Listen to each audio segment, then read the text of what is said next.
Doctor Yunus ইহুদিদের যতগুলো প্রতিষ্ঠান বাংলাদেশে আছে বন্ধ ঘোষণা করে দাও, লাঠি মেরে বের করে দাও ইহুদি বাচ্চাদেরকে। যেমন মুশরিকদের সম্পদ আমরা বয়কট করেছি, কলকাতার ব্যবসায়ীরা এখন হা হা করতেছে মুসলমানদের জন্য, ঠিক না বেঠে? আমাদের খেয়ে পরে তোরা বেঁচে আছিস আর আমাদের গায়ে হাত তোলস। আমরা যদি তৌহিদবাদীরা না থাকতাম, আমরা যদি সিজদা না দিতাম, এই আকাশ এই জমিন আল্লাহ ভেঙে চুরমার করে দিতেন। এসেছেন হিন্দু সম্প্রদায়ের ভাই বোনেরা, একটা ছেলে তো হিন্দু ধর্মের হয়ে বলছে এক কোরআন, তোমরা এক হও, তুমিও এক হও, তুমি এক আল্লাহকে স্বীকৃতি দাও, ঠিক কিনা বেঠি? স্বীকৃতি দিয়ে গেছে, নারায়ে তাকবীর, আল্লাহু আকবার। আল্লাহ যেন একে তাকবীরের জন্য কবুল করে। গলাটা সুন্দর, তুমি ভালো ভালো চর্চা করে ইউটিউবে দাও, সদকা জারিয়ার কাজ হবে। আমরা আজকে এখানে কোরআন থেকে শুনবো, কোরআন বাড়ি নিয়ে যাব, আল্লাহ তৌফিক দান করুন। জান্নাতে যেতে চান তো? চান তো? জান্নাতের রাস্তা একটা রাস্তা, কয়টা? একটা। ইহদিনাস সিরাতাল মুস্তাকিম, সিরাতুল মুস্তাকিমের সংজ্ঞা আল্লাহ দিচ্ছেন, ইয়াসিনুল কুরআনিল হাকীম ইন্নাকা লামিনাল মুরসালিন আলা সিরাতিম মুস্তাকিম। ইয়াসিন শব্দগুলোর অর্থ আল্লাহ ছাড়া কেউ জানে না। বিজ্ঞানে ভরা কোরআনের কসম, হে নবী আপনি প্রেরিত একজন। সিরাতুল মুস্তাকিমের অন্য নাম হলো মুহাম্মদ সাল্লাল্লাহু। আমরা বললাম পেতে হলে কি করতে হবে? এই সূরা ইয়াসিনে আল্লাহ জবাব দিয়েছেন, আনি'বুদুনি হাদা সিরাতুম মুস্তাকিম, আমার ইবাদত করো, সিরাতুল মুস্তাকিম দেখিয়ে দিবেন কে? আল্লাহ। আমরা বললাম আল্লাহ রাব্বুল আলামিন। কিভাবে এটাকে পাওয়া যাবে? আল্লাহ বলেন, আমাকে যে মজবুত করে ধরবে, ওয়ামাইয়াতাসিম বিল্লাহি ফাকাদ হুদিয়া ইলা সিরাতিন মুস্তাকিম। আমাকে যে মজবুত করে ধরবে, আমি তাকে সিরাতুল মুস্তাকিমে তুলে দেব। আজকে যখন কথা বলছি, ফিলিস্তিনের ভাইরা চিৎকার করে কাঁদছে, শিশু মায়ের জন্য কাঁদছে, মা শিশুর জন্য কাঁদছে, রক্তের সাগরে ভাসছে তারা। আজকের ময়দান থেকে ওয়াদা নিচ্ছি, একটা ইহুদির বাচ্চাকে আমরা এমনি ছেড়ে দেব না।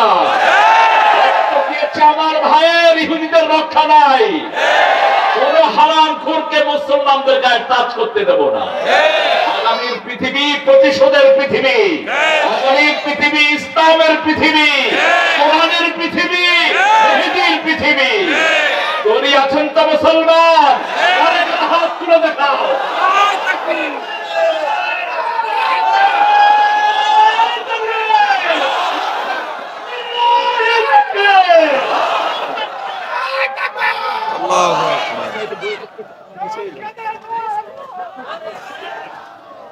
তেইশ বছরের রাসূলের জিন্দেগি, নবুয়ত কত বছর? নবুয়তের আগে 23, পরে 23, সিরাতুল মুস্তাকিম মধ্যখানে। আগের 23-এ তিনি নবী ছিলেন না, পরের 23-এ তিনি নবী। 13 বছর মক্কায় মাত্র 313 জন পেলেন যোদ্ধা, আর পরের 10 বছর 80টা যুদ্ধ করলেন, নিজে 27টাতে সেনাপতি হলেন। লোক আসলো ওনার পিছনে 3 লক্ষ, 10 লক্ষ বর্গ মাইল মদিনার আন্ডারে চলে আসলো। রাসূলের পথ সিরাতুল মুস্তাকিম, কোন মুসলমানের রক্ত আল্লাহ বৃথা যেতে দেয় না। আল্লাহ বলেন, ইন্না লিল মুজরিমিনা মুনতাকিমুন, সূরা সেজদা 22। প্রত্যেকটি পাপিষ্টের প্রতিশোধ আমি আল্লাহ নিজে গ্রহণ করে নেব। আমরা ফিলিস্তিনের জন্য যেমনি চোখের পানি ছাড়বো, তেমনি প্রস্তুতি হব। ইহুদিদের কোন সম্পদ আমরা গ্রহণ করব না, কোন বাজারে তাদের সম্পদ বিক্রি করতে দেব না। ডক্টর ইউনূস ইহুদিদের যতগুলো প্রতিষ্ঠান বাংলাদেশে আছে বন্ধ ঘোষণা করে দাও, লাঠি মেরে বের করে দাও ইহুদি বাচ্চাদেরকে। যেমন মুশরিকদের সম্পদ আমরা বয়কট করেছি, কলকাতার ব্যবসায়ীরা এখন হা হা করতেছে মুসলমানদের জন্য, ঠিক না বেঠে? আমাদের খেয়ে পরে তোরা বেঁচে আছিস আর আমাদের গায়ে হাত তোলস। আমরা যদি তৌহিদবাদীরা না থাকতাম, আমরা আমরা যদি সেজদা না দিতাম এই আকাশ এই জমিন আল্লাহ ভেঙে চুরমার করে দিতেন। যতক্ষণ একজন তাওহীদবাদী থাকবে ততক্ষণ এই জমিন আর আকাশ আল্লাহ রেখে দিবেন। একজন যতক্ষণ থাকবে আর বলবে লা ইলাহা ইল্লাল্লাহ, লা ইলাহা ইল্লাল্লাহু মুহাম্মাদুর রাসূলুল্লাহ সাল্লাল্লাহু আলাইহি ওয়াসাল্লাম, ততক্ষণে আকাশ জমিন দেখে দিবেন কে? তাহলে কালেমার দাম বেশি না আকাশ জমিনের দাম বেশি? কালেমা পড়া মানুষেরও দাম বেশি। সেই মানুষকে আল্লাহ একটা পরিপূর্ণ সূরা দিলেন, ওই সূরাটা যে একবার পড়বে অর্ধেক কোরআনের সওয়াব আল্লাহ তার আমলনামায় তুলে দেয়। ওই সূরাটা যে পড়ে আল্লাহ নিজে তার সাথে কথা বলা শুরু করে দেয়। রাসূল যখন কষ্টে পড়তেন সাল্লাল্লাহু আস্তে আস্তে ওই সূরাটি পড়তেন আর বলতেন, যখনই কেউ এই সূরাটি পড়ে আল্লাহ নিজে তার সাথে কথা বলা শুরু করে দেয়। কোন সূরা?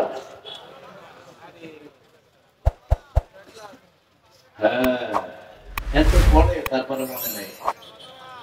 সবচেয়ে দামি সূরা কোনটা? কোন সূরা ছাড়া নামাজ হয় না? কোন সূরা কোরআনের ভিত্তি? কোন সূরা দিয়ে দোয়া করলে আল্লাহ দোয়া ফিরিয়ে দেয় না?